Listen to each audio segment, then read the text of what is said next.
Internet. Pourquoi communique-t-on comme des bêtes?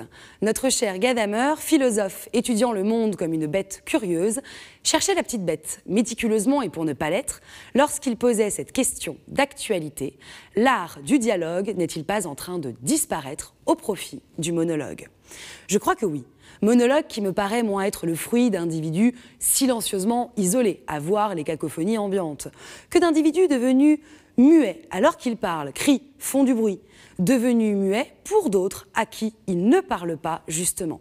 N'observez-vous pas cette tendance au mutisme communautaire, à la communication entre pairs, PAIRS, un monologue à plusieurs entre eux-mêmes, une absence de dialogue avec l'autre. La toile en bave, les groupes se regroupent, des communautés s'opposent, un propos, on s'exécute, à coups de pouce ou du percute. On cherche la petite bête, critique à l'excès, sur Internet et pas que. On tente à communiquer comme des bêtes. Au double sens de comme des bestiaux, à coups de signaux, une communication plus affective et utilitaire que réflexive, et au sens de sot, bête, démunie de pensée, qui réagit manu militari. Une communication primaire qui, si elle sert avec smiley l'intérêt de ses propres communautés, dessert la communauté.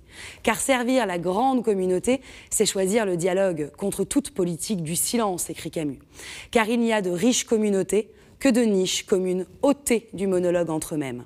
Alors, trêve du monologue des sots ou crève le dialogue? Le dialogue de Socrate, cet art proprement humain qui permet de dépasser le simple désaccord, être d'accord pour entrer en désaccord. C'est la forme même de la pensée. Réfléchir, c'est dialoguer avec soi. Et quelle serait l'ampleur et la justesse de notre pensée si nous ne pensions pas en communauté avec d'autres, vraiment autres, à qui nous communiquerions nos pensées et qui nous communiqueraient en retour les leurs, s'exclame brillamment et bruyamment Kant dans son ouvrage « Qu'est-ce que s'orienter dans la pensée ?» Ainsi, contre cette bête noire de la communication qu'est le monologue, voici mon éthique de conduite. Il n'y a de dialogue de sourds que de monologue de sots, alors faites du bruit, dialoguez.